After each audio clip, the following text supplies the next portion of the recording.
Good morning, everybody.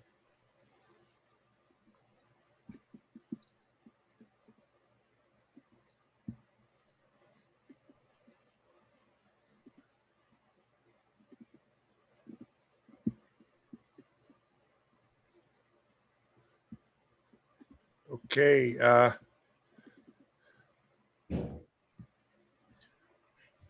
Good morning, everybody. I am Antonio Ramon Ongsiaco. Call me Tony Boy, Vice Chairman of the Programs and Meetings Committee and the President and CEO of PowerNet Systems Incorporated. Welcome to Phoenix first special GMM Public Service Series. Before we start, I would like to make some announcements. The Phoenix Academy will conduct the second offering of the capital markets and fixed income courses. Section 1 is on May 18 with Mr. Lester Joseph Castolo, Treasurer, Child of Hope Philippines, former CFO of PA Alvarez Group of Companies, on fundamentals of securities at 3:30 p.m. and economic principles and market theories at 5 p.m. Lester was also a Phoenix member. Session 2 is on May 20 with attorney Julio Bucoy, President, Coco Life Asset Management Company, Inc., partner, Yebra de Jesus Luon Law Office on Securities Markets and Regulations at 3:30 p.m. and Corporate Governance at 5 p.m. Session 3 is on May 24 with Ms. Veronica May Arce Balisi, Financial Service Partner, SGV and Company on anti-money laundering at 3:30 p.m. and Miss Marie Tony Bautusta, Associate Director, Standard Chartered Bank on Risk Management at 5 p.m. The last session for the Phoenix Academy is on May 26 with Mr. Antonino Nakpil, President and CEO of Philippine Dealing and Exchange Corporation on fixed income market at 3:30 p.m.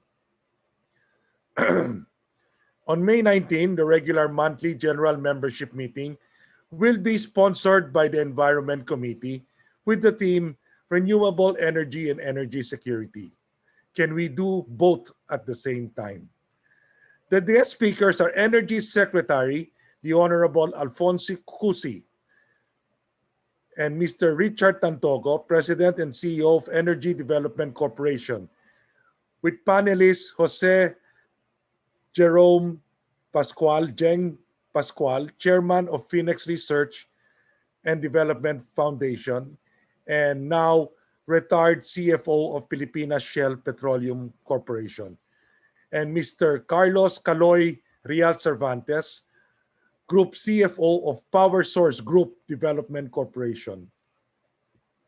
The Capital Markets Development Committee would like to invite everyone to the REIT Stuff, a deeper look into REIT's webinar on May 20 at 12 noon. Mr. Andy Wong, Director, Global Real Estate Equity Analyst, Bank of Singapore, our very own Francisco Ed Lim, our President and Senior Legal Counsel of Accra Law. Please save the date for the Phoenix Annual Conference on October 4 to October 8, 2021. The theme for this year's conference is Inclusive Disruption, Achieving a Sustainable Future in the New Frontier. The Phoenix Week Committee is preparing a great lineup of speakers, so you better mark your calendars now. At this point, I would like to acknowledge our year-round sponsors. Our partner, Union Bank of the Philippines, a platinum sponsor, LT Group and First Philippine Holdings Corporation, diamond sponsor, Ayala Land Inc., gold sponsor, United Auctioneers, Converge ICT Solutions, SGV and Company, and Pilipinas Shell Petroleum Corporation. Our patron sponsors, Bank of the Philippine Islands, Sirtex Holdings Philippines, Mega World, Divina Law, and BDO Unibank. We would also like to acknowledge KPMG, RG Manabat and Company for sponsoring this year's annual CFO survey project. We will have a raffle after the GMM, so we encourage you We encourage our members to stay until the end of the program. To formally open the program, I would like to call on our President, Attorney Francis Lim, to call this meeting to order.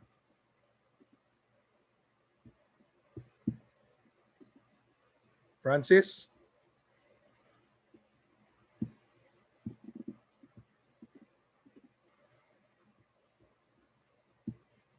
Hello. Francis? Hello. Yes. Yeah. Okay. Am I? Francis, Do you it's hear your, me now? it's your turn. Yes. Okay. Sorry. No. Connectivity problem. Thank you, Tony Boy. A pleasant good morning to all my fellow FIDEX members, friends, the media, and guests. It is an honor for me to welcome all of you to the first FIDEX Special GMM Public Service Series with the theme No Holds Barred, the latest on COVID-19 with Dr. Samuel Ang. It has already been over a year since the COVID-19 virus hit us, and it has been affecting the way we work, the way we do business, and the way we live.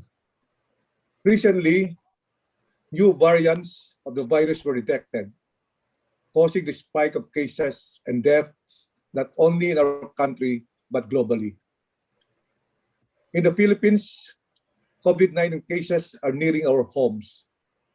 Some of us, and maybe our family members, may have contracted the virus. Also, people whom we know and who are close to us have succumbed to this virus. The arrival of vaccines for COVID-19 this year was a welcome news to all of us. Not only did we look forward to our economy recovering, but more importantly, we were also hoping that we would return to our normal and usual lives. For today's GMM, we invited a specialist who is also a COVID-19 survivor to discuss his journey as a COVID-19 patient, his views on the various treatments, the availability of vaccines, and what is wrong, if any, with our vaccination program, the acceptance and effectiveness of the vaccines, and his thoughts on the new strain, particularly the Indian variant, which is causing devastation in India. I would like to especially thank Dr. Samuel D. Ang, Medical Director at the Chinese General Hospital, for accepting our invitation to this special GMM Public Service Series. Thank you very much, Dr. Ang. Lastly, I would like to thank our Programs and Meetings Committee, led by its chair, Mr. Ned De Jesus, Vice Chair Tony Boy Ochaco, who also graciously agreed to act as our MC for today, and Liaison Director Edith Chow for making this event possible. I would like to particularly mention our staff, our hardworking staff led by Mike, for putting this event together. As I end this message, I urge everyone to take extra precaution against the onslaught of COVID-19. Please strictly observe the health protocols under the 7 commandments to protect us and our countrymen from the COVID-19 virus.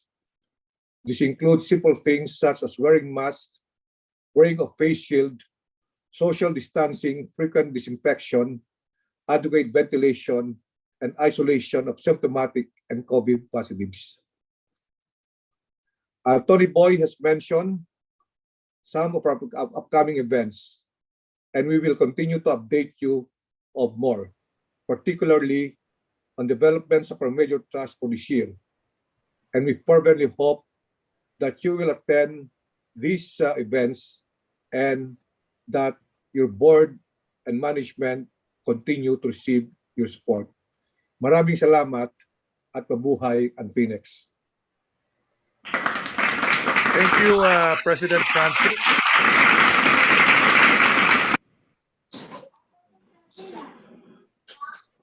Thank you, President Francis. May I request everyone to join me in prayer? Yes, may I request everyone to join me in prayer for the invocation and the singing of the Philippine National Anthem. Dear God, Thank you for all the blessings you have bestowed upon us. We are truly grateful for them. Thank you for allowing us today to meet and share our knowledge and time with one another. May you extend your divine wisdom to our speaker and panelists so that they would be able to effectively impart their God-given knowledge to all of us. Bless the participants as well so that they will be able to gain the vital information from this activity. Please also bless those who have contracted the coronavirus. We pray for their healing. To those who experience fear of anxiety, we pray for their peace of mind and spirit.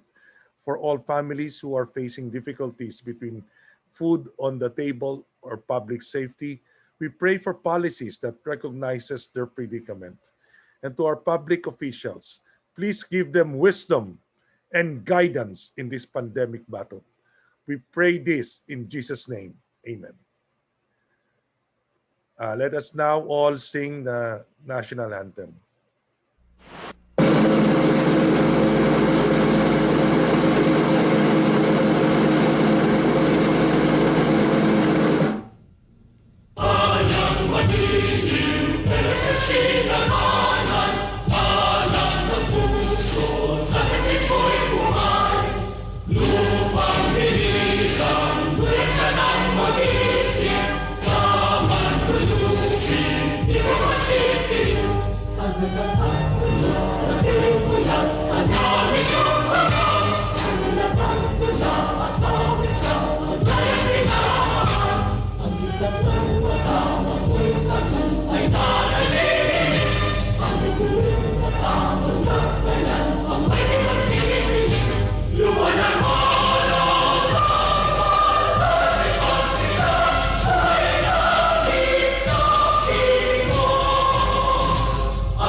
Thank you very much.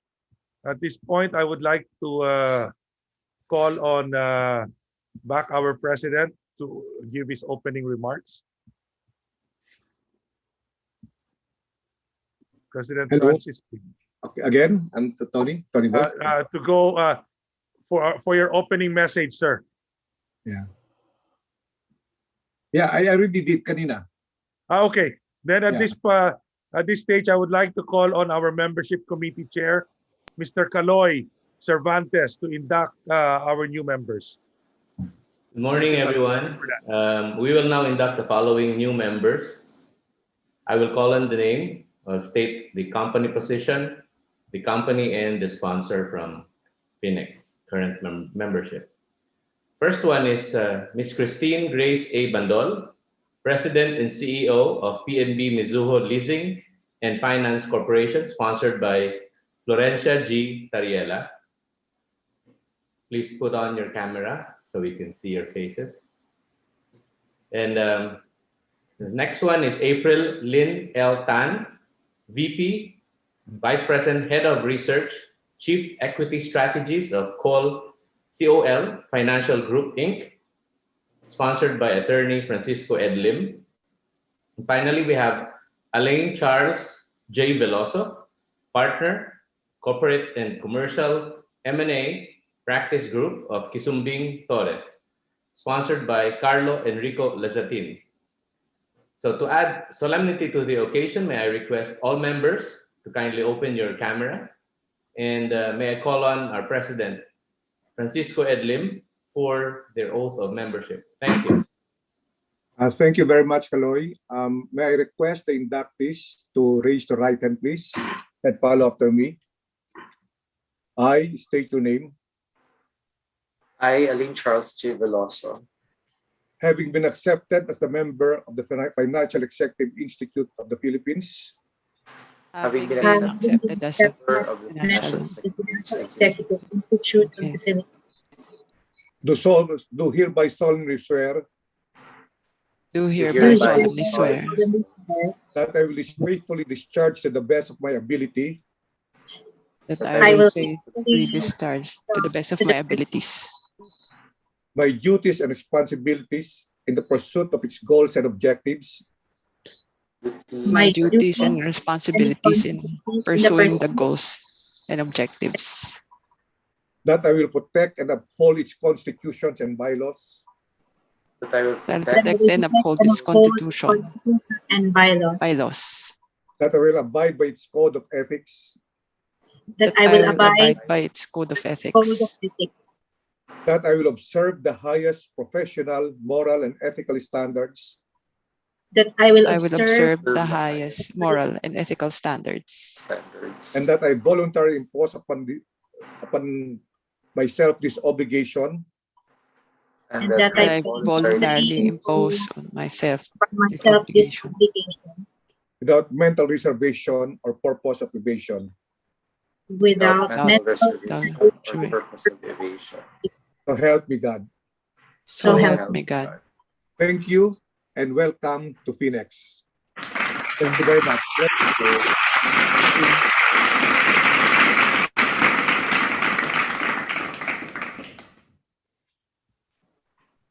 Thank you.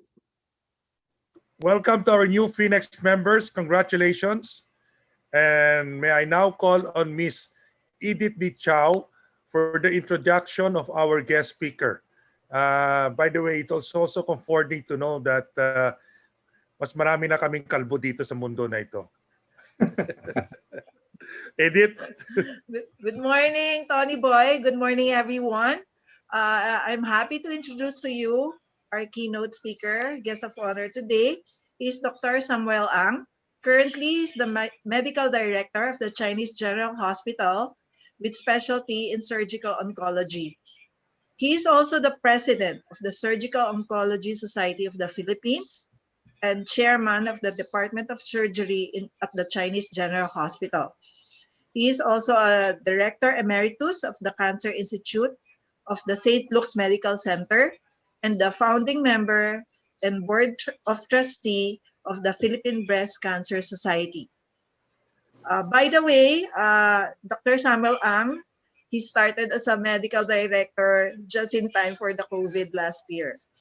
Dr. Ang is a magna cum laude graduate of the Medical School of the University of Santo Tomas and a cum laude graduate of BS Biology at the Ateneo de Davao University. He had postgraduate training at the Surgical Oncology Fellowship Memorial Sloan Kettering Cancer Center in New York and general surgery residency at the Graduate Hospital of the University of Pennsylvania in Philadelphia. He is a special lecturer and a retired faculty of medicine and surgery at the University of Santo Tomas. He is also the chairman of the Department of Surgery at the Chinese General Hospital School of Medicine. And as he said, at the young age of 70, Dr. Samuel Ang is still very active and he still does surgery at this time. Ladies and gentlemen, please welcome Dr. Samuel Ang. Thank you, Edith. Thank you for the very nice introduction.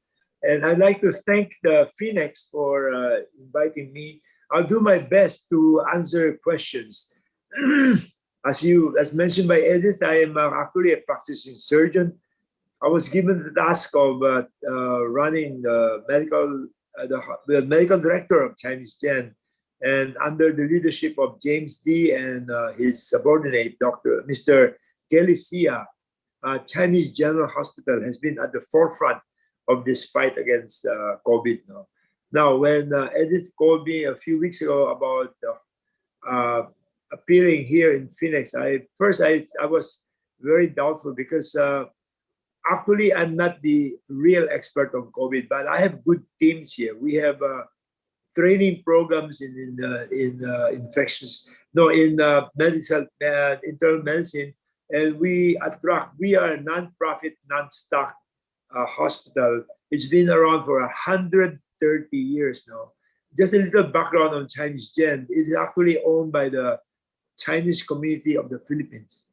This was started by a racial bias. About 150 years ago, the Chinese immigrants in this country were not allowed to be buried inside the Loma. So a very uh, uh, uh, generous Chinese businessman at that time donated some property. And over the years, they added more and more properties. Now we we own 50 hectares. The Philippine Charitable Association owns 50 hectares of property in the middle of Metro Manila. And Chinese General Hospital started as a herbal clinic about 130 years ago. But it's a very interesting trivia. It was Dr. T. Hang Ki, the father of our justice, Supreme Court justice, who came to the Philippines in 1908. And he was the first foreigner to be licensed in the Philippines during the American occupation. And he was responsible for taking care of the cholera epidemic in Manila at that time. He was invited to convert the herbal clinic into a real hospital. So in 1921, he opened the first nursing school, even older than UST or UP. So we have been in existence for 100 years for nursing school. We have produced a lot of nurses over the 100 years. As usual, very typical Chinese, Chinese General and the Charitable Association, shun publicity. So wala masyadong marketing ang hospital namin. Anyway, when the COVID started last year, in March, I was appointed director of hospital January. So the COVID epidemic became widespread. I'm sure you have a lot of relatives and friends and classmates. I've lost myself about 15 personal friends and in the medical profession through COVID. But we have learned so much about COVID in the last year that we are now better equipped to take care of the more serious COVIDs. Of course, we still lose them. To put everything in context, the mortality rate for COVID right now in the Philippines is 2%. Last year, it was 4%. So I think most of our hospitals in Metro Manila are better equipped and more prepared for the fight against COVID. I didn't prepare a speech because it will just put you all to sleep. No, I'd rather spend time answering questions about COVID. And I think it keeps the discussion more lively and more relevant instead of giving slides and slides and slides. And sometimes a lot of things get over our heads. So with that, I'd like to, I think Ms. Mantarin will be the moderator. Edith, is that right? The moderator for this session. That's correct, Doc. I'm now ready to answer questions. Would you like me to start? Because you already gave me a list of questions that you want answered. Is that okay? Okay, number one. What do you do now when the entire family is tested positive for COVID? This is very, very pertinent and very relevant, no? Right now. Kasi dami-daming, we have a lot of families, the entire family getting COVID. No? Right now, ang advice namin, karamihan mga COVID, lalo mga bata, mga less than 60 years old, usually they are self-limiting. Ang COVID kasi no, is no more than a viral infection. No? It will run its course, usually 2 weeks. The reason why it becomes so morbid and deadly is when they affect the elderly, the obese, and patients with comorbids. No? So pag yung buong family, when I get a call from very concerned patients, I usually, importante, you have to talk to your doctors, no, in your locality. Any doctor can be a good source of help. No? I usually tell to separate themselves, and of course they are reported to the barangay. No, it's okay. Last year kasi, daming pasyente ayaw paalam sa mga barangay because they get forcibly removed from their homes. But that policy was not very effective. Number one, the LG was at that time were not prepared for the onslaught of patients. So right now, kasi when I got my COVID in July, I informed our barangay and told the barangay leaders that I'm very equipped to just stay home, so I stayed home. Right now, we tell our patients to just stay home. So, and then if there's one or two major elderly, that's where we send team. We have now every hospital, almost all hospitals, will have home care teams. This is a bagong development. Now it's born out of necessity kasi we are getting so many patients in our ER triads. So we became proactive. No, we formed teams now to monitor them at home. No? We have a set of laboratories that we order, and if we need a portable chest X-ray, we send our X-ray team, or we ask them to come here properly attired with mask and shield, and we get their CT scan and X-ray here at our hospital. But with that, we cut down on the number of visits from our patients. Okay, that's one. Number two, why is it that despite taking all the supplements like vitamin C, zinc, or even vitamin D, people are still catching virus? No? Of course, no, all the vitamins and all the mga supplements no, will only strengthen your immunity. It has nothing to do with the COVID. If the COVID comes to your body, it will come. It will come. It's very contagious. When COVID started last year, the World Health Organization thought that it's by what do you term that? By fomite. Yung pagsalita ka, pag may COVID ka sa saliva mo, it will come out and then fall to the ground and stay there. But now that it has been debunked. Right now, it's the prevailing wisdom now is aerosolized. For example, as I talk now, I'll have invisible droplets and it will float in this room. Kaya importante yung ventilation.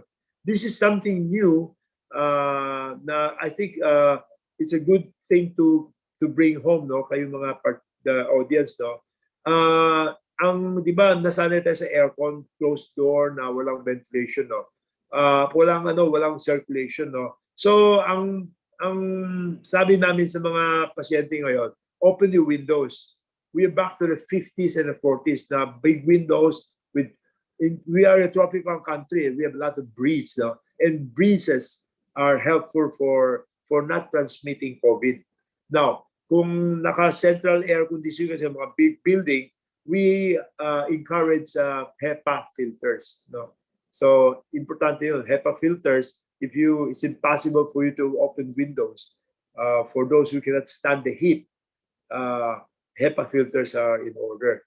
But like me, I love the tropical sun. I want to go out. So gusto ko sa bahay ko, puro windows lahat. Windows, breeze, okay yun.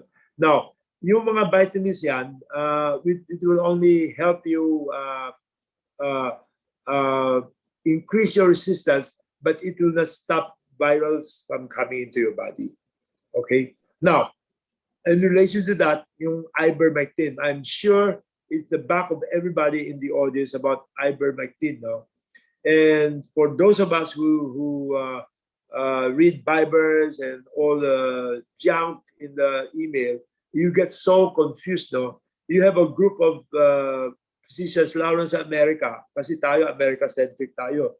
Everything, all the junk we get from America, we swallow hook, line, sinker. That's the Filipino mentality. It's sad. Anyway, that's another story.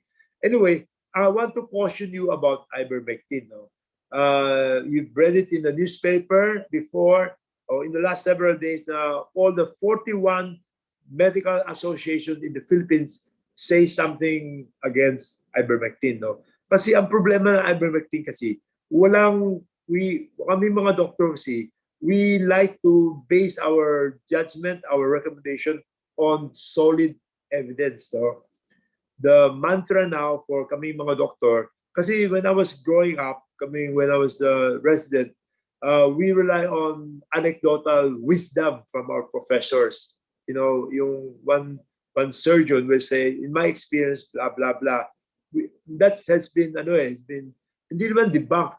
Importante din yung anecdotal cases ng mga individual doctors, but we now need solid evidence. Data. It's all about data, mga big data.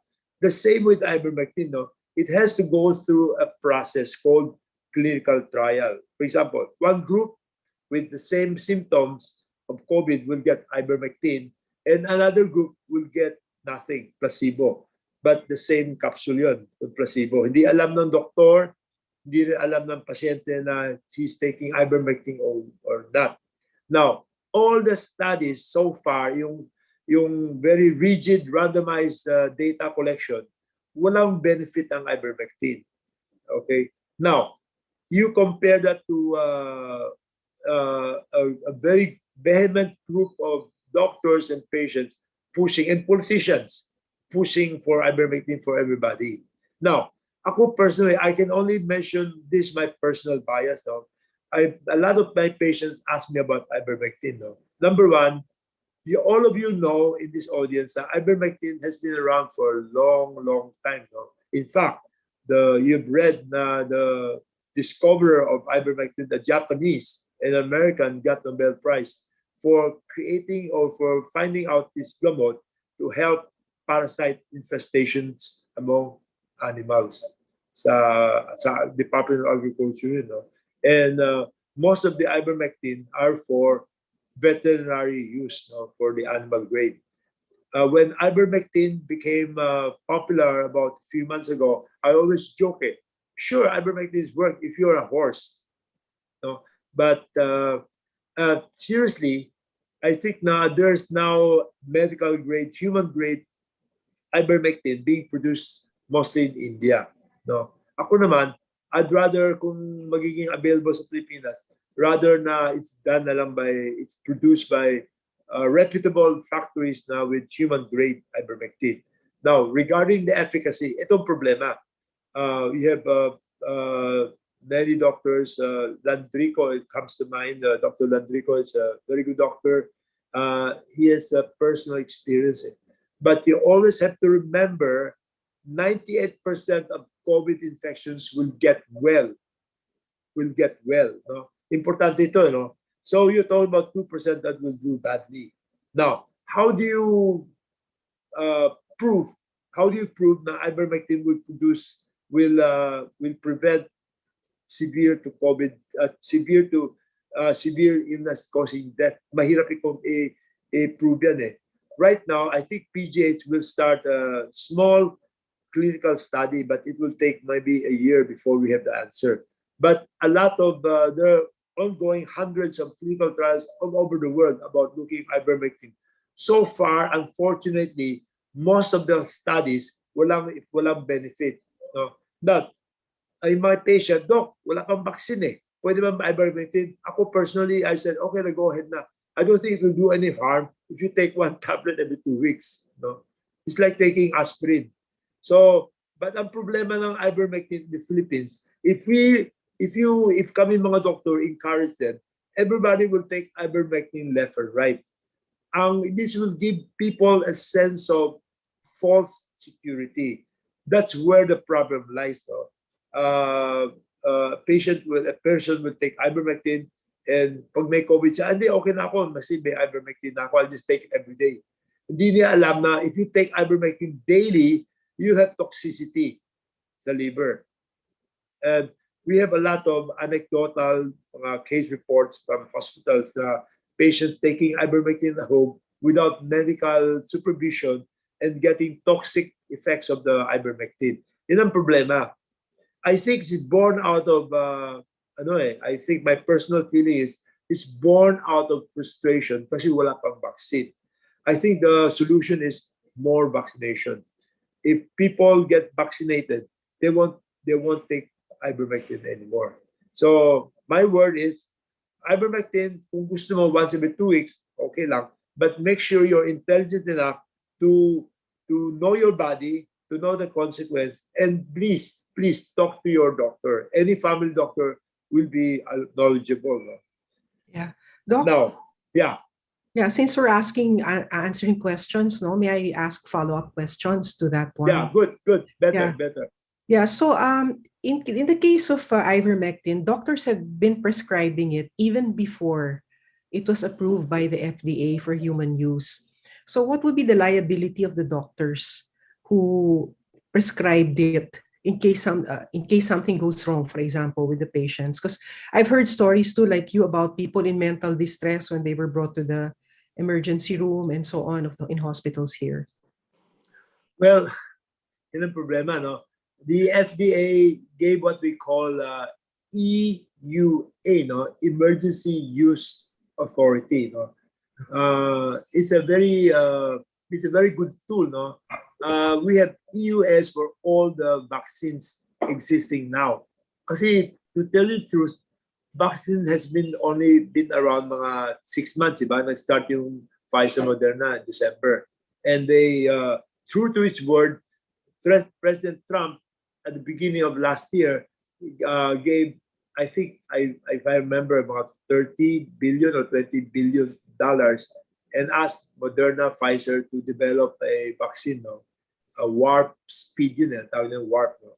And they came up with the Moderna and the Pfizer at the end of November. No? Now, mas magaling mga Chinese eh. They use old technology. As you know, the Sinovac and Sinopharm, I think, produce most of the anti-flu, which all of us get tayo, the anti-flu vaccine. We have yearly anti-flu vaccines. Nag-change yan because the virus mutates. COVID is nothing more than the virus. It's the same. So yung dalawang Chinese company, they use old technology. They use a dead or inert virus to produce mass production. So they can inject, so we can produce antibody against this dead coronavirus. Okay. Regarding the use of ivermectin, no, if you follow the FDA rule, you can only prescribe ivermectin pag meron kang EUA sa hospital. Right now, they only have authorized mga 2 or 3 hospitals in the whole Philippines. Konti lang eh. But left and right yan, mga doktor nag-prescribe eh. Depende yun sa pasyente. Ang pasyente nag-ask for that ivermectin, the doctor will prescribe. I don't know the legal implication, no. Yun, I don't know I cannot answer your question eh. But right now kasi it is under EUA. I hope I answer your question. Yes, Doc, thank you. So you were talking about vaccines. So one question on a lot of people's minds is, are the vaccines now effective against the variants? And particularly of concern is the Indian variant because of how rapidly it's spreading. And maybe you can also tell us a little bit more about the Indian variant. You know, everybody has to know that the virus keeps mutating. As we talk, they're mutating. No? So the first variant, I think they came up with, I think was the British variant, no? And then there's the South African, then Brazilian. And I'm sure that every country, like the Philippines, has a Philippine variant. No? Itong variant of B1.617, no? It's just a number. No? Iba-ibang number kasi yung mga variant. No? Naging prevalent in India. Now, we have our own genomic center in the Philippines, CUP, called UP Genomic Center. No? They have done about 7,000. They studied most of the variants in the Philippines are the British, the South African, the Brazilian. Wala pang Indian. But they only tested 7,000. We get 15, 8, 10,000 every day. Sa dami-dami nating COVID, mga more than 1 million, they only tested 7,000. So talagang mahirap. Mahirap kasi it's very tedious and very expensive. No? So yun. With that caveat, I'm telling you right now, wala pang Indian variant in the Philippines. Okay? Now, sa mga scientists, they have what they call virus of concern, virus of interest.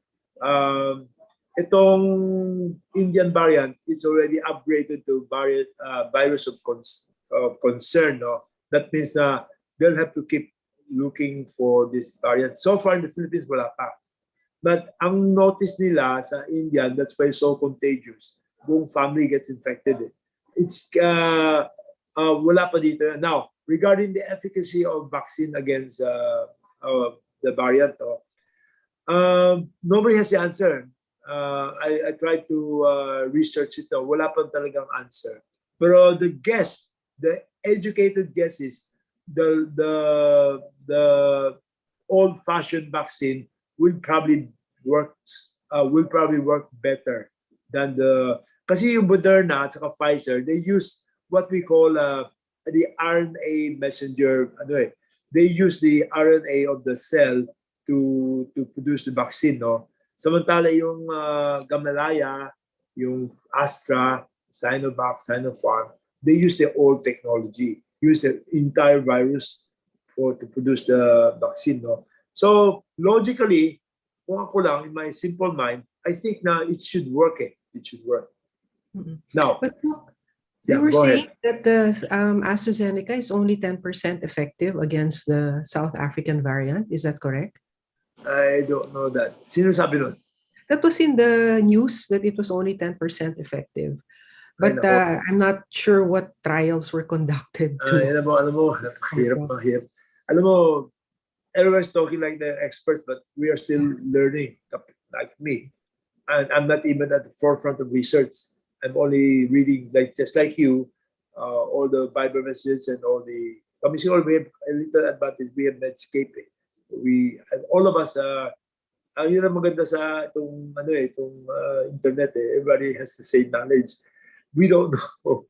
We don't know. But I want to just para. Kasi I'm sure, no, they made the research. I think almost 40% yata ayaw ng vaccine sa atin sa Pilipinas. And that's sad, no? In my own family, I'm trying to recruit na mga maid ko, mga driver ko. A couple of my drivers ayaw talaga mag-vaccine.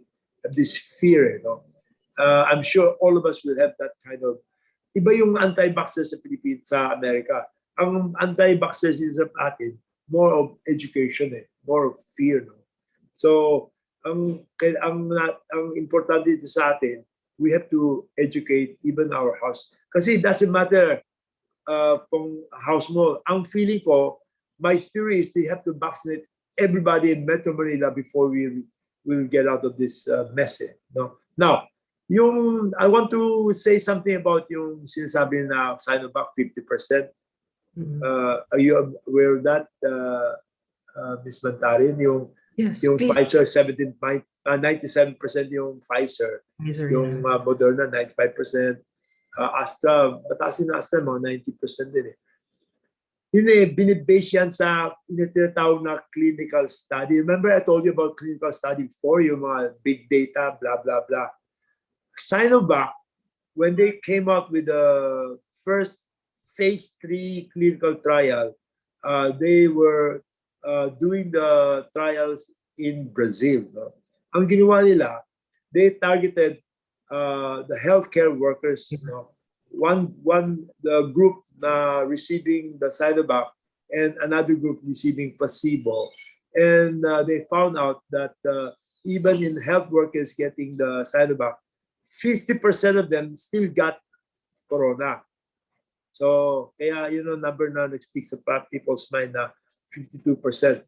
But subsequently, in Turkey, in third world countries, the number is 80%. But since tayo masyado American-oriented, puro America, we stick to that 50. And it contributes to I think, vaccine hesitance in this country. A lot of people don't like Sinovac because 50% daw. And what they do not know, totoo yung 50% of the health workers in Brazil got Sinovac, but the 50% na who got the Sinovac did not die. Not one of them died from corona. Yan ang importante, no? It converted the corona into a regular flu na lang. No? But for the information of the group, a lot of people die from flu every year. Millions yan all over the world. The same as corona. Kaya naging masyadong yung corona kasi bago, no? But if you look at the statistics, maraming nag-flu yan, nag-pneumonia, namamatay. Karamihan mga old people. Kaya hindi napapansin. The vaccine is not the answer for everything, no? But it's a pandemic. We have to encourage more and more of our people to get vaccinated against corona with any available vaccine in this country. As it is now, kulang pa rin ang vaccine sa Pilipinas.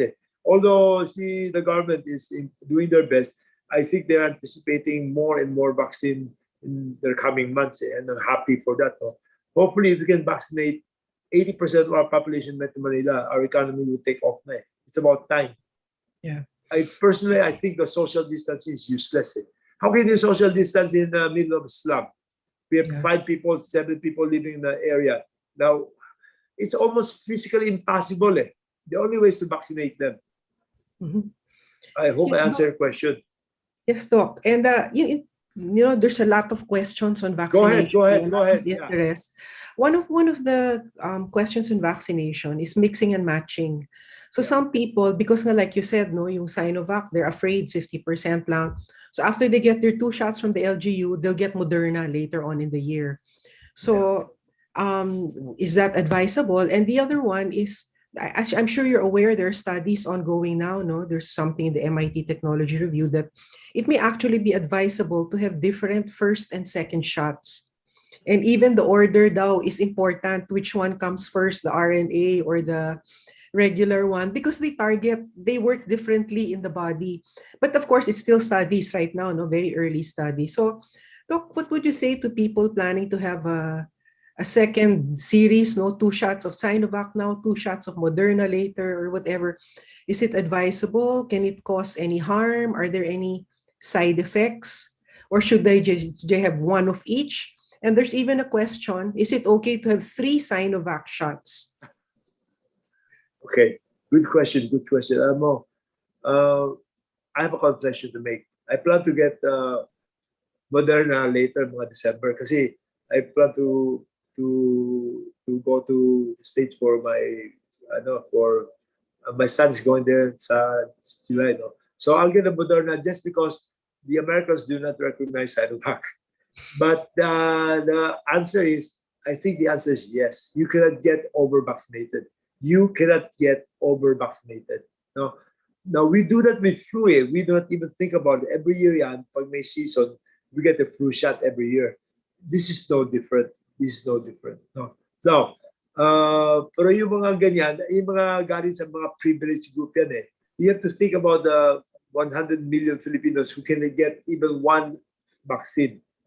Tayo kasi dito, masyado tayong insular and isolated tayo. No? But yes, kung ako lang, kung meron ka ng dalawang vaccine, like, ano mo na, bigay mo sa iba, kawawa na may iba walang vaccine.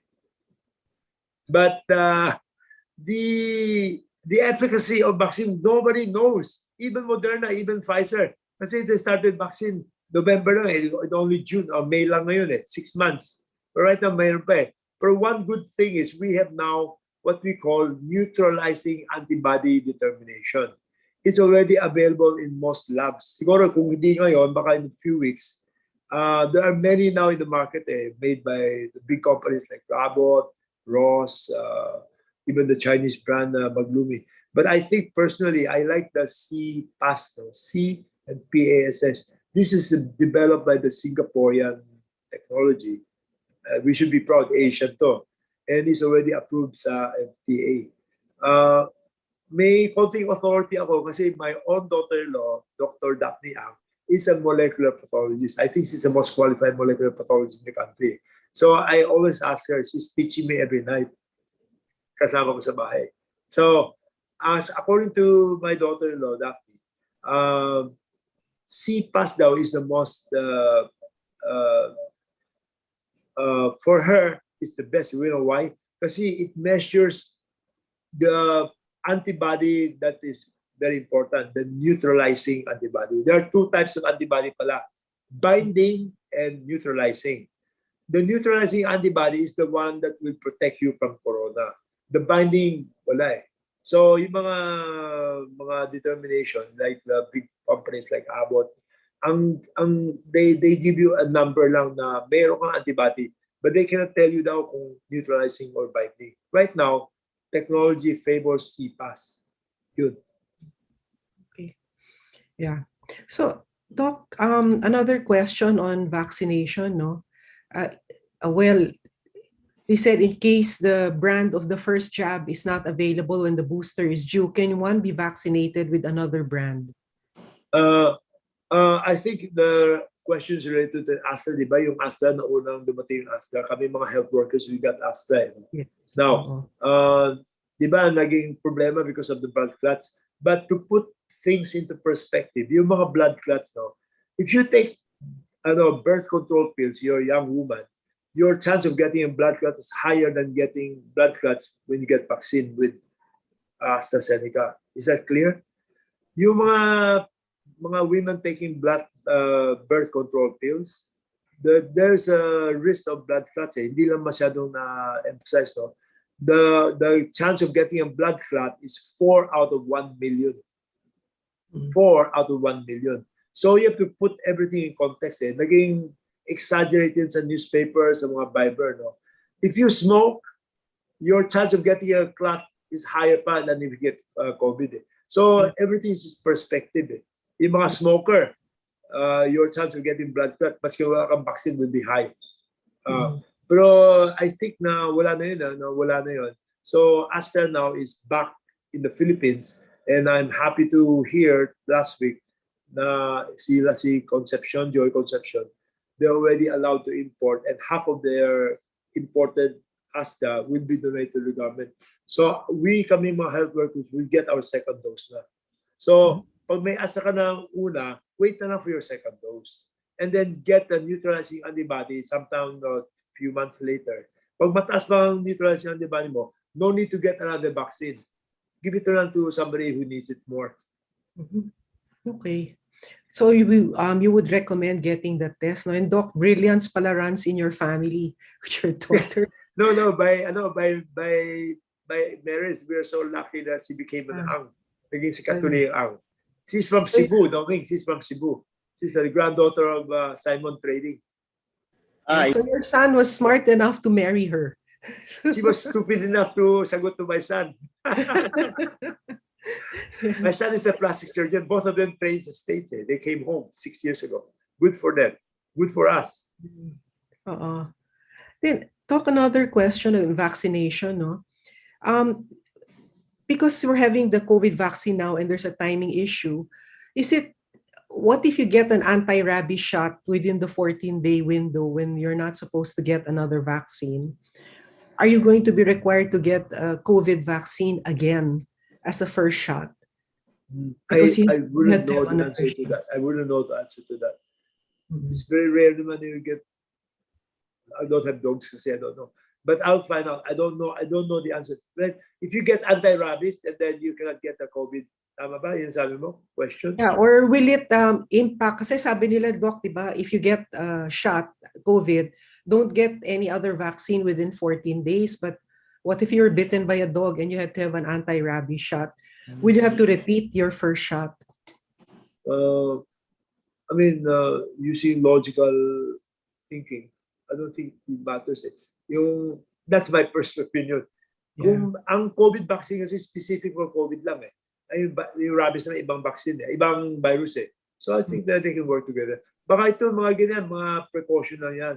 Kasi I don't know, pero baka sino sabi nun? FDA? Sino sabi nun? O chismis lang?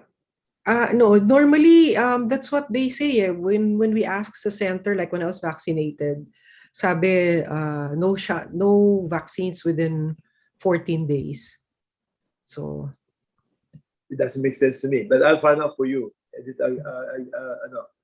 Recently, I'll call you. I'll get back to you. I don't know the answer to that. Yeah, thank you, Doc. There's another question here, from the audience. Are the Philippine hospitals equipped to handle a possible surge due to the Indian variant? And how different is this from the other variants? Because as you know, this last surge really strained our medical system. That's true. That's very sad. I think we'll muddle through. We have no choice. Like, I can only tell you ang experience namin sa Chinese. We converted whole floors and the whole department to COVID. I think na we have no choice but to cope. No? Yung nakita na mababasa sa newspaper ng India na you have to decide kung who gets a ventilator or who's not. It's very sad, pero I have my own personal thinking. I don't think it's a good thing to share it with you. Feeling ko, I look at it from take a forest fire. When you have a forest fire, you burn it all the old trees, and then the new ones will grow. COVID is a natural thing. It happens in the world.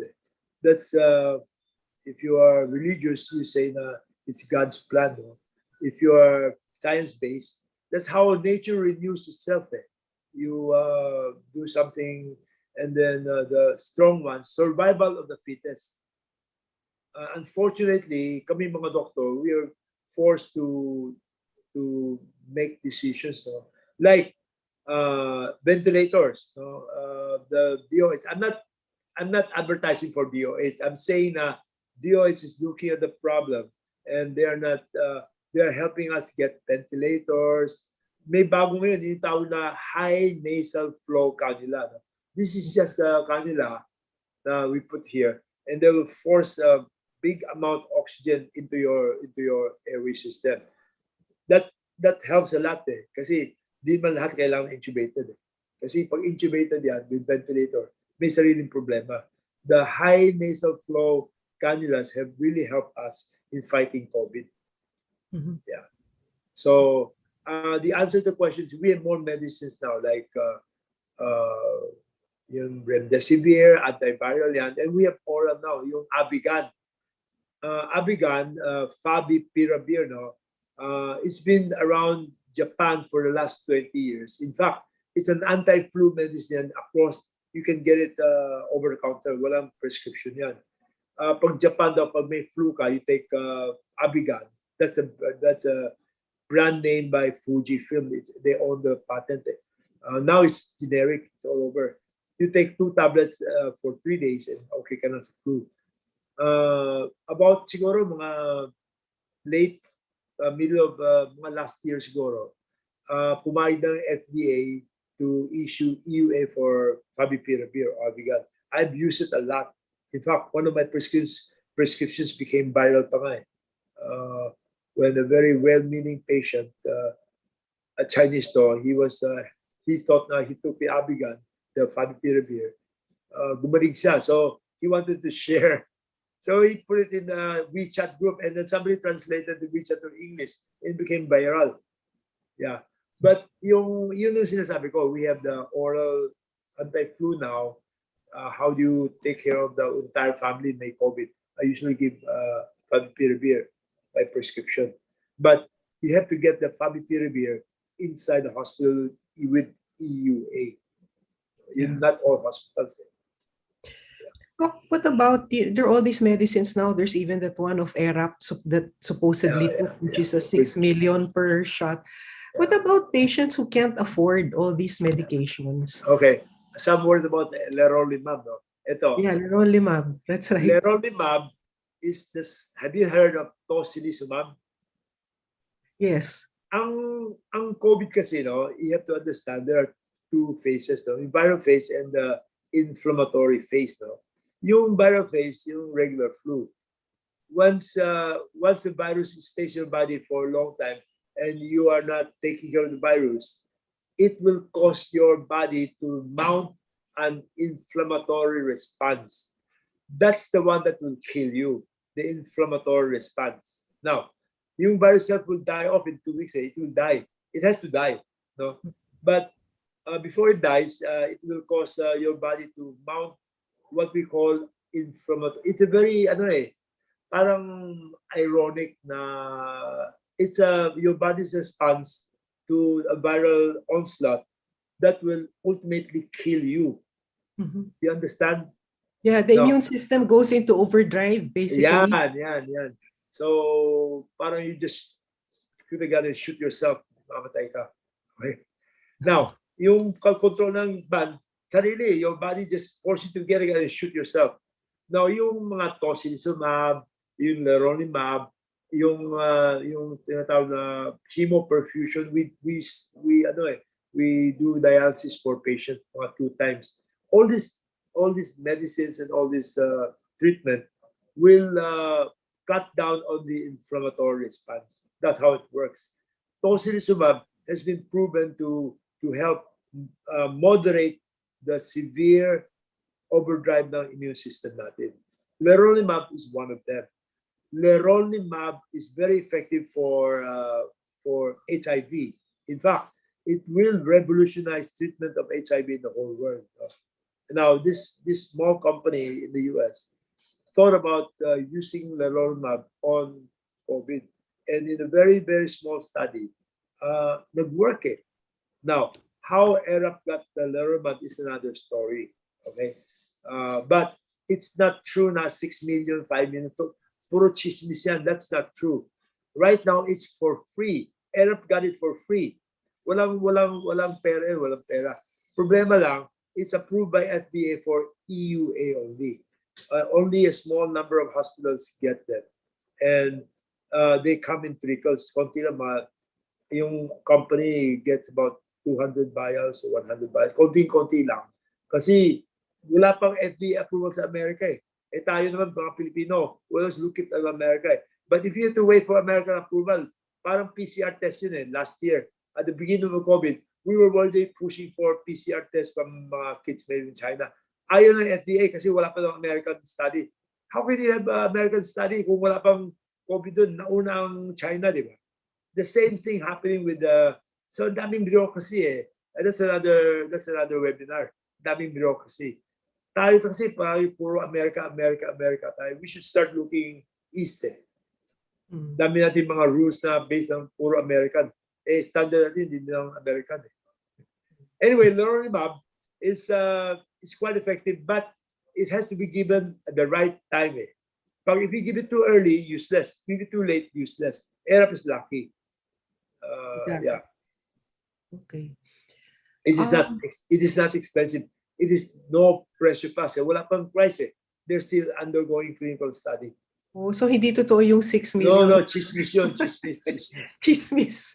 So Yeah. talking of chismis, Doc, no, there's part of the reason for vaccine hesitancy is all this Dengvaxia, all the news on being propagated by the anti-vax. You know, if you get injected, you'll have a microchip implanted in you, things like those.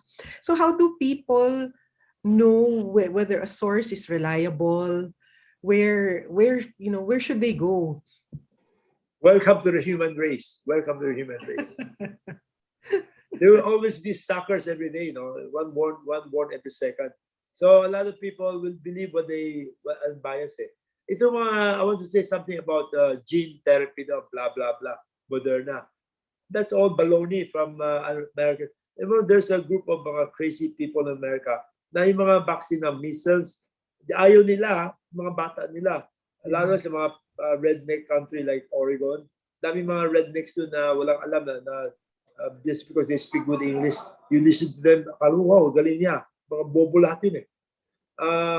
Yung mga gene therapy, you know, I'm not trying to defend Moderna or Pfizer, no, but they're using RNA. There are two RNA and DNA. The DNA will determine your heredity.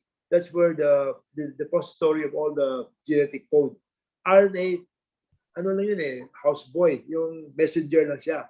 They use the RNA to develop a vaccine, against develop antibody against vaccine. RNA on. RNA has no effect on their genetic code. So hindi totoo yan yung mga gene therapy. Pero narinig mo yung mga Amerikano, magaling mag-English eh. Kala mo, very, very credible kasi galing niya mag-English. Eh, doktor pa. And then you believe. Sometimes kasi it doesn't pay to listen to all this stupid thing eh. So how do you judge? So you ask more people. People of authority. Don't make judgment on yourself. I hope I answered your question. Yeah. Ayun, Maybe the for vaccine, I want to say something about the vaccine. No? Actually, the vaccine is very good. Eh. It's a good vaccine. In fact, if you go to Singapore, to Hong Kong, you can get the vaccine. It's already approved. Tayo na dito, malaking problema because they have to test it, the antibody level, just like the neutralizing antibody. The DOH at that time wanted to, kasi the Pinoy at that time was forced to do something. Kasi, di ba yung daming namamatay sa dengue fever at that time, they were forced to give the vaccines na yata right away to a lot of poor people, no? Without testing the antibody. Wala kasi pera to do the antibody test. Yun ang problema. Kaya ito si Costa ba? Sayang yun, sayang. It's one, I think we should go back and revisit the vaccine again. We should have that vaccine. Kasi ngayon lang, masyado tayong we are paying too much attention to COVID, no? Pero dengue is a endemic problem. COVID will be endemic in the Philippines, in the world. That's life. But dengue is a immediate concern yun. Kasi we lose a lot of children to the dengue na preventable yan eh. And then vaccine is in the right track. Sayang. So hopefully, pag wala na masyadong COVID, we should revive the vaccine. You talk about COVID becoming endemic. So does it mean we're likely to require annual shots? Like the flu I think that's my prediction. Just like flu. You know, you get flu shots, you don't even think about it. Yeah. And it's expensive. Yeah, and there's questions here on other shots. Again, no, Doc, I know you answered this earlier, but can you take flu shots, pneumonia shots, etc. after COVID shot, and how long after should you wait? I think you mentioned earlier that there are different vaccines, no? But maybe for those asking, I don't know. Always remember, no such thing as over vaccination. See, they're just protection, protection against something. Like measles, like polio, the same, diphtheria, chickenpox, the same. You protect or mitigate or cut down the severe effects of the virus, whatever virus. Dami pa yan, darating. Welcome to the human race. There'll be more coming. Yeah. So, Doc, do you have, well, I'm not sure. You mentioned earlier about the 2 weeks. You're not sure where that's coming from, no? That you have to wait 2 weeks to get these other shots.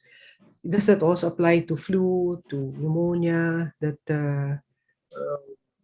maybe. I think, what's 2 weeks? What's 2 weeks in a lifetime? Okay, in 2 weeks, maghintay ka na ng 2 weeks just to get out. I think wala masyadong ano yan. I don't think yeah. And then there's a question here. If you're fully vaccinated, is it safe to eat out?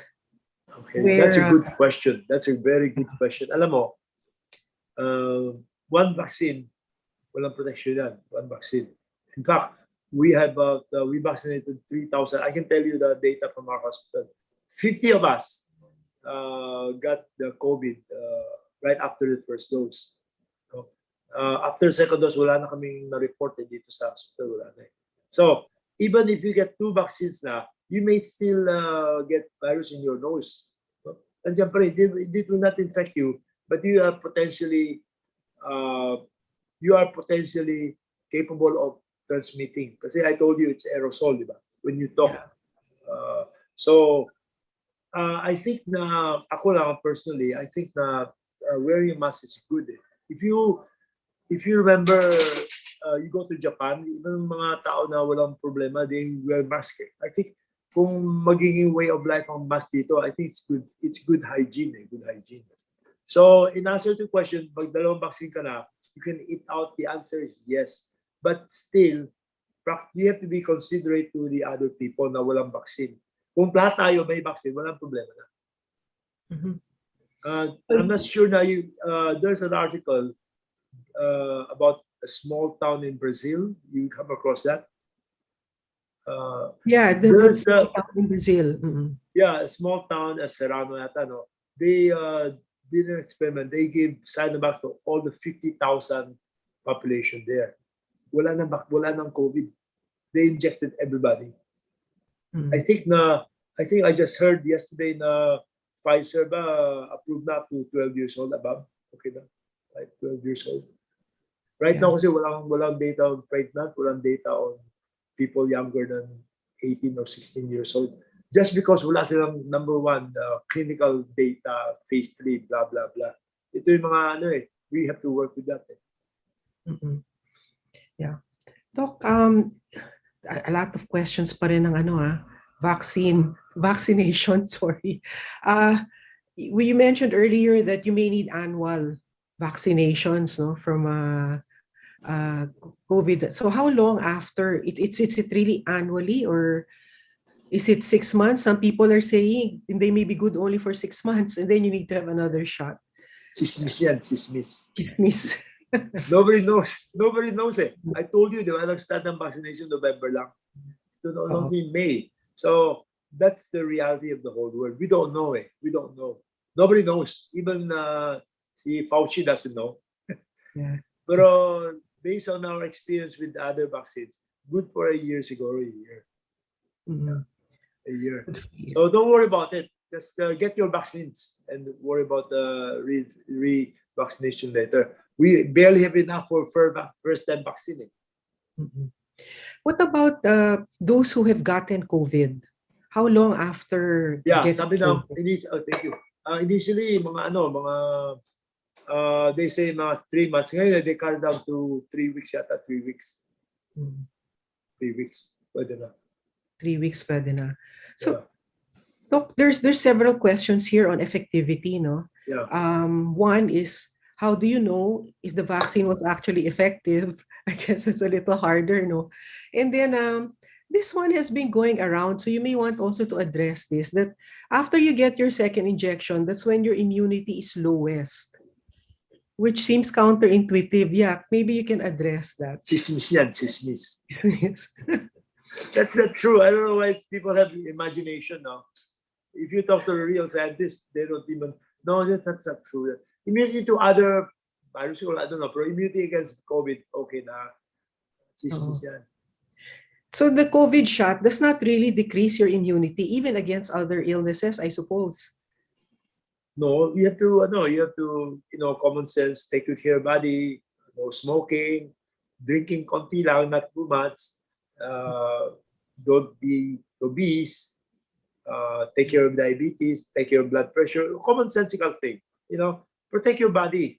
After all, everything's about health. Like you said kanina, doctors may konting role na. Kasi after all the money earned and you can enjoy it, wala rin eh. So it's health rin. Take care of your body so you can enjoy your money. Yeah.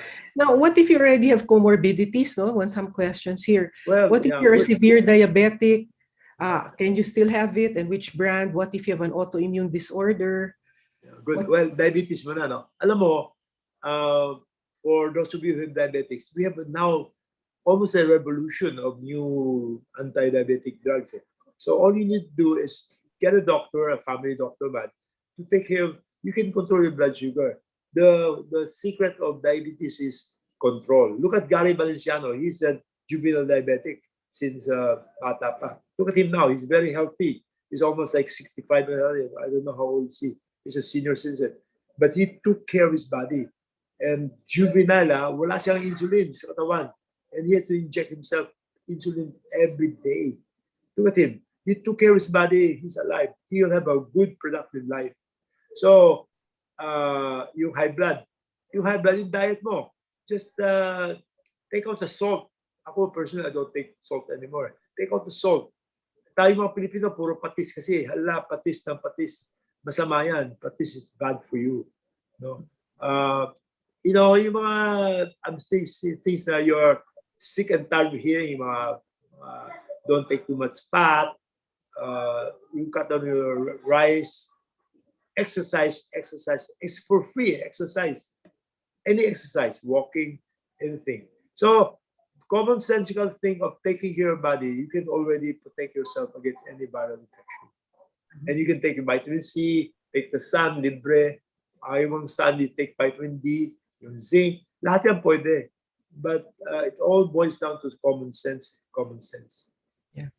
So, Doc, no Oh yeah, I'm contraindications sorry. for vaccine. Yes, the answer to that question is yes. We're diabetic, hypertensive, autoimmune, blah blah blah. Lahat pwede mag-vaccine.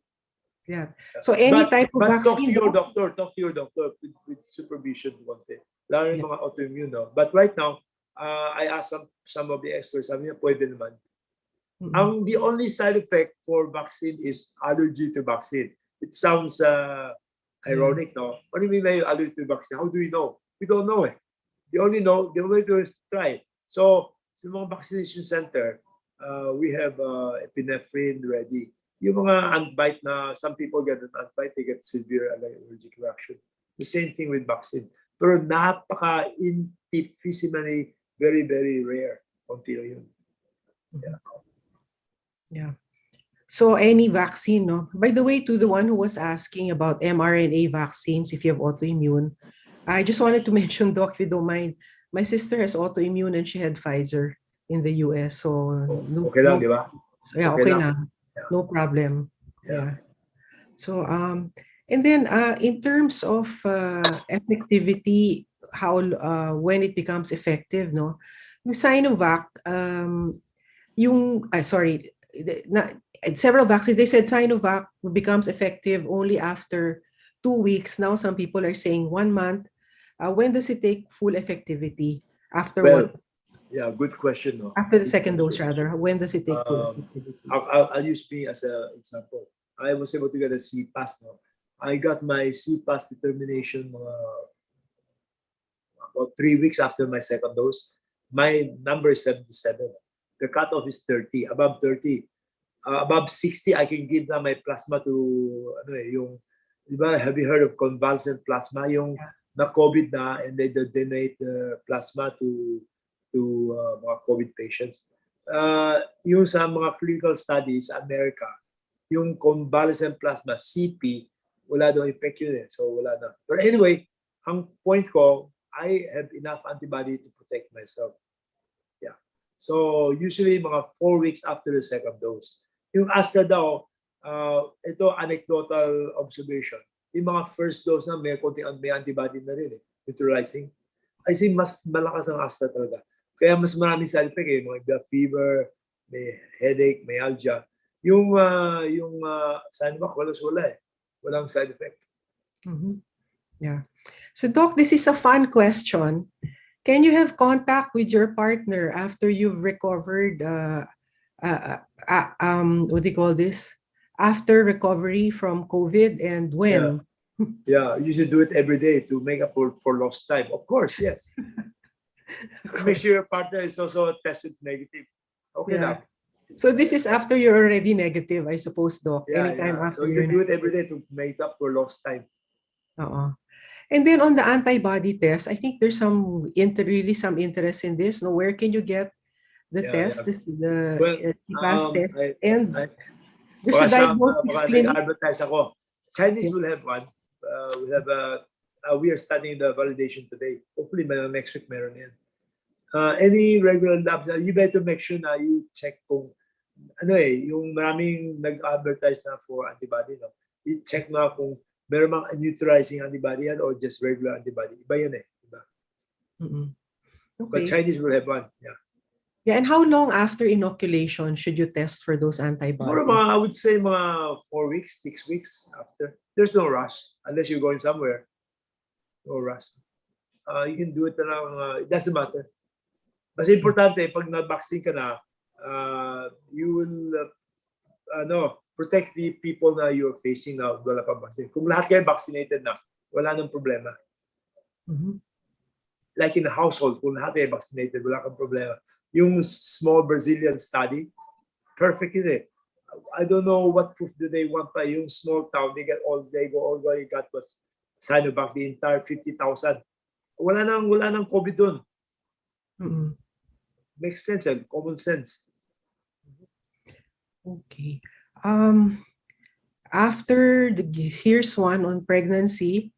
Yeah, After getting the second dose of vaccination, can you get pregnant now, Doc?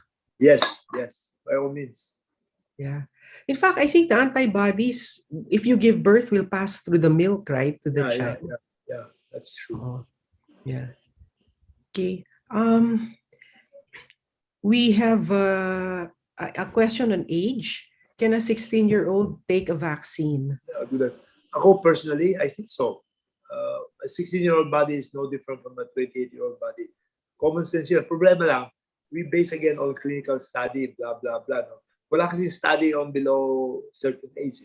Yun lang. The drug companies who produce a vaccine cannot say, kasi wala silang proof eh. So use your common sense. Common sense. The only thing is, if you're 16-year-old, you got COVID, you'll recover. Wait it out for 2 weeks bahay. A lot of fluids, rest, yun lang eh. A lot of us will recover from viral infection. It's ones with a comorbid, mga diabetes, mga hypertension. Kaya, maraming question ako ng mga cancer daw. All yung mga LGU kasi always ask the same question eh. Pero ngayon, I'm telling them na, go ahead na, just don't tell anything. Don't tell the LGU anything, just get vaccinated. Yeah. Doctors, breaking news that the Indian variant has been detected in the Philippines. So are there any special precautions we should take, like double masking? How do we prevent that variant from... Yeah, but no different from what we're doing now. No? So siguro yung mga wala pang vaccine yan, may chance of getting it. Very contagious yan, very contagious. Right now kasi sa 7,000 na ginawa niya, wala pa nakitang B1617, wala pa. It doesn't mean now hindi existing kasi they only did 7,000 eh. You do more, I'm sure you get it. Yeah. Yeah, and I think the one that the Genome Center does is not actually a statistical sampling. It's whatever the DOH gives them that they sample. Yeah, mahirap talaga eh. Yan ang problema ng poor country. We cannot print dollars like the Americans. Sana we can print pesos, get more money. So Doc, given all these potential variants and spread and all of that, what's the risk of getting COVID from grocery items? Do you really need to disinfect everything you get? Do you need to reheat food that you order? Ay nako, ang hirap yun. I mean, that was a fad before, di ba? Lahat tayo, alcohol. I think na, I don't know how to answer to that. So, be careful lang siguro. Until you get vaccinated, you just have to be careful. I cannot advise any other way kasi wala kang protection eh. Kaya any form of vaccine is good for you, no? Like me, I feel a bit confident now than last year. But I'm one of the lucky guys. I'm a health worker now, worker. So kayo, kung may comorbid kayo sa LG, but I noticed na every day they only about 200 vials, 300 vials, napaka-konti. We need mass vaccination. That's why in a meeting 2 weeks ago with Galvez, I said, use us, kami mga doktor, no? Democratize the vaccination center. Deputize us. We can help you. Problema lang, make sure na may availability. Mukhang dumarating naman eh, dumarating na. That's the only way. That's the only way to fight this COVID. Mass vaccination. Yeah. Doc, I think there were some latecomers, so you may want to reiterate lang. Sure. Questions again on ivermectin is still coming out. Can you have? Can you take it even after being vaccinated? Can you what do you call this? There are questions again on effectivity, and it said if you get COVID even after taking ivermectin, can you take Lianhua? Okay. Number one question. Pag may vaccine ka na, why do you have to take ivermectin? You're risking yourself for nothing. No? And not mention the pesos you spend, although mura lang. Number two, yung, anong question number two? Yung, ano number two question? No? Yung Lianhua. If there Lianhua, no? Lianhua, actually, no, is actually a Chinese herb, no? If you break down, nasa internet naman eh, yung mga breakdown of all the herbs, traditional Chinese medicine. No? A few words about traditional Chinese medicine. Ako personally, I feel na tayo in the Philippines don't know much about TCM. But TCM has been around China for, I would say, about 3,000 to 4,000 years. We are only 2,000, di ba? The Lord of Jesus Christ, 2,000. Sila, they've been working on for 4,000 years. So may wisdom yan. No? They have the traditional Chinese way of treating disease, yung yin and yang. Wala ko naintindihan yung mga acupuncture. It works So there are alternatives, no? Ako personally, as a cancer specialist, when my patients ask me about Chinese herb, I said, go ahead. I don't know much to say anything, But as long as they are produced by reputable factories in China, which is a lot now, hindi lang ang problema ng herb sa Chinese, yung mga timpla-timpla, you boil a certain cockroach or whatever. So kapag may medicinal value, ang problema lang yung toxin. Like I don't know the Filipino name is one name that comes to my mind is sansa. We eat it as a bata, yung mga pula na matamis. It's a very good, delicious candy, But it's coming from sticks. Yung mga ibang pasyente ko, they would boil the sticks and then they get toxins from the sticks. Pero yung mga, if the medicine comes from a good factory in my tablet form, walang problema. Lianhua is one such medicine. They distill the components from about 10 or 12 herbs, and they put it in a capsule, you take it. I had, like you said earlier, I had COVID in July. So I took Lianhua. What I noticed in my body is Lianhua is a very good laxative. It's a glorified castor oil. And nothing wrong with that. If you look at if you study TCM, a lot of them are laxatives actually. But it makes sense, biologically. When you take a laxative, you pour out all the toxins in your body. It's a bowel movement. That's the best way. Clean out your body. It's it's cleansing. So Lianhua itself, okay na. I don't think it has any antiviral activity. It's a good laxative. Better tasting kaysa castor oil. Sama-samang taste ng castor oil. But it's cheap. It's not very expensive. I think I'm not very expensive. So okay lang. But ivermectin, you have to be careful. I said earlier na kung talagang gusto mo, that's your life. That's your decision. Go ahead. But don't kill yourself by taking too much ivermectin. One capsule every 2 weeks is nothing. It's like placebo. It's like taking water. But at least give you a sense of, meron akong protection, although wala. It's more of you're working on the human mind. The human mind, incredible. So a sense of security, puno lang. If you believe it, okay lang. It's like believing in Iboloy, same thing. Just to reiterate for those who came late, because there were still more questions, ivermectin. Dr. Ang earlier said that so far there's really no evidence that it works. But so far from the trials that have been conducted, there's still no evidence that it works. But like you said, if it makes you feel more secure, go ahead and do it if you want to do it. Still wear your mask and shield, and always do that. Wear your mask and wear your shield and take your ivermectin. I don't think it really makes a difference. Yeah. And then a couple of questions. So we have the last few questions along, Doc. Thank you very much for your patience. But one is on fertility and the hormonal balance, pregnancy. Will the vaccines affect fertility and hormonal balance? No. And if you're pregnant, can you be vaccinated? No. See, that's a problem. They have no data. Right now, the prevailing wisdom is no. But nobody has any data. Mm-hmm. So they have to do the trials first for pregnant. Yeah, so wala pang trial. We're waiting for that too. Another daughter was pregnant, so she's not a candidate yet. Yeah. Sure, after she gives birth, and kung mayroong available September, she'll get it. Yeah. But right now, wala data, so we do not recommend. I think we were running out of time, no? So maybe the last question, Doc, is on long haulers. If COVID is supposed to last only for 2 weeks, why are there long haulers who have the symptoms? Sorry, why are they long haulers? That's a good question. Alam mo, I told you about the viral phase 2 weeks now and the inflammatory phase. They're all suffering from the inflammatory phase. Ang reaction to COVID kasi, one is coagulopathy. Nagkaklat yung katawan natin.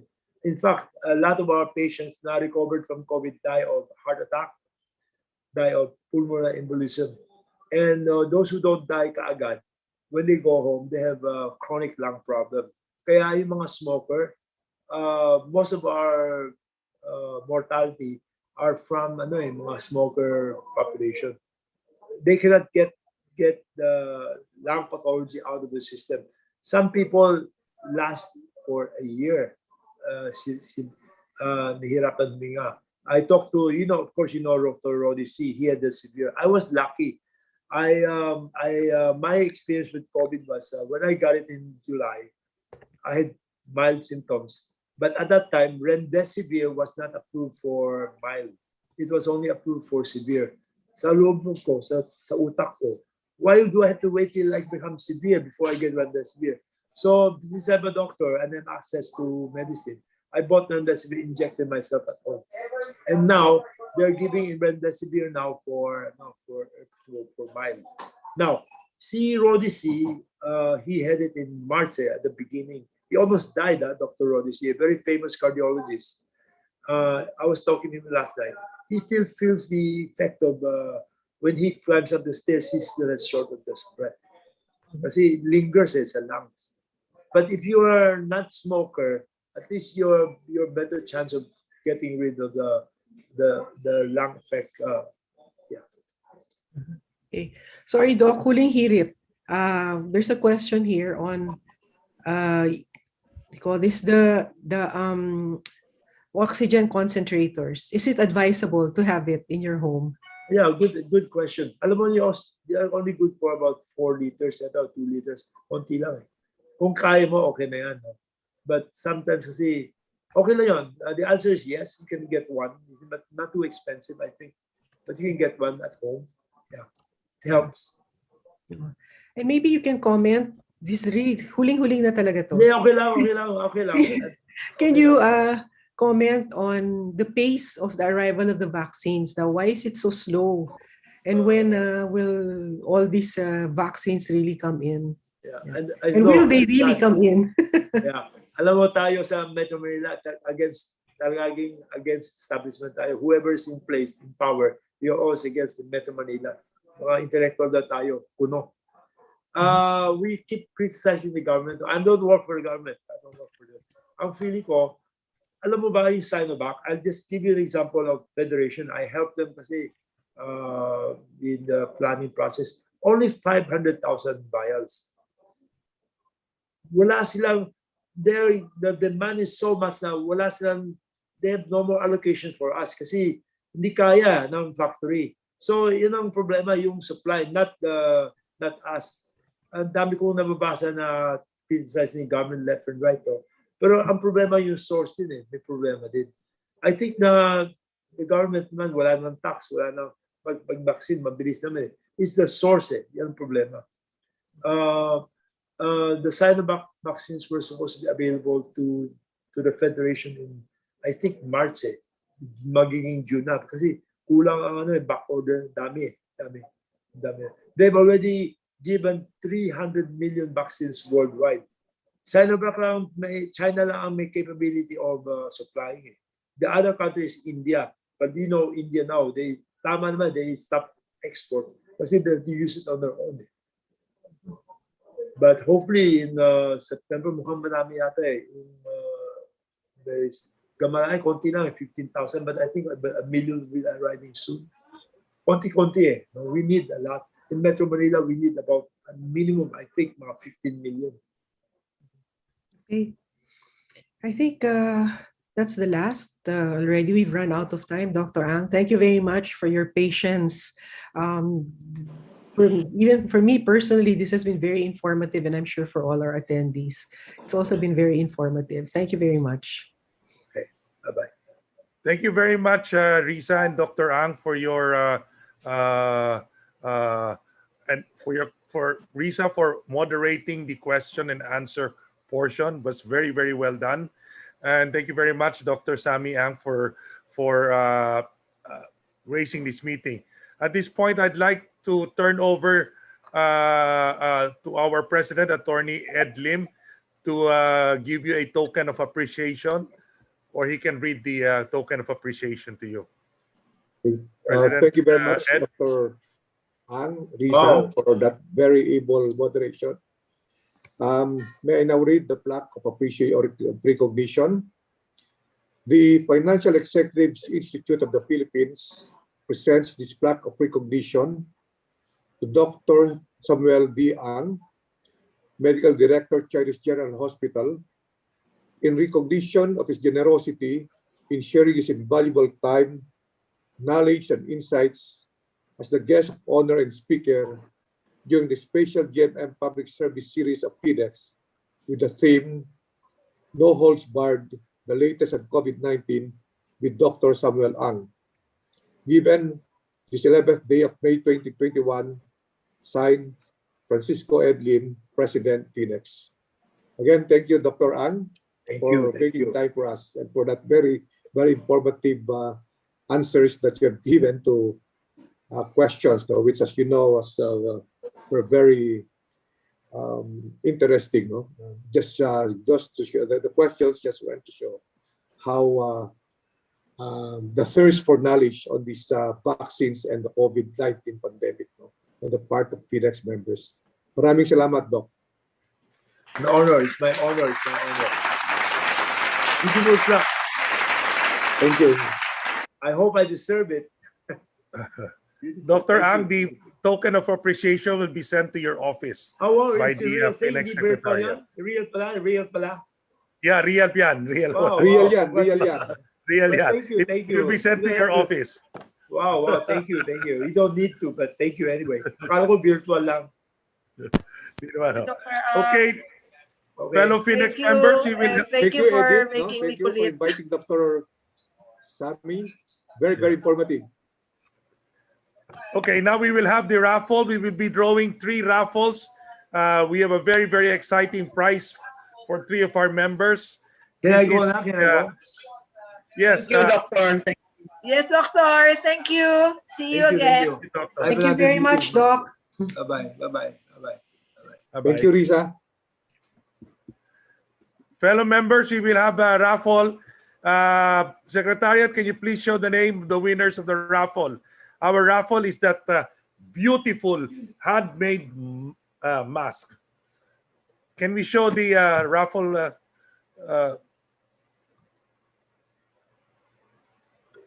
Okay, let's draw this. Omar Cruz na naman. Okay, we have 3 winners. Aba, si Omar Cruz na naman. We have Alexander Patricio and Armando Velasquez as the winners of our raffle. We will be sending your prizes over to your house or to your office. Let the secretariat know where you want the prizes Ilan mas na sent. ni Omar? Pangilan na Okay. ni Omar. Thank Okay, you, Risa. President Francis, can you adjourn the meeting? Okay. Thank you again for attending this special GMM. It was very informative. And in my capacity as your president, I now adjourn the meeting. Thank you. Thank you. Thank you, everyone. Have a Thank good you, day. everyone. Stay safe. Take Bye-bye. your vaccines. Thank you, Edith. Galing.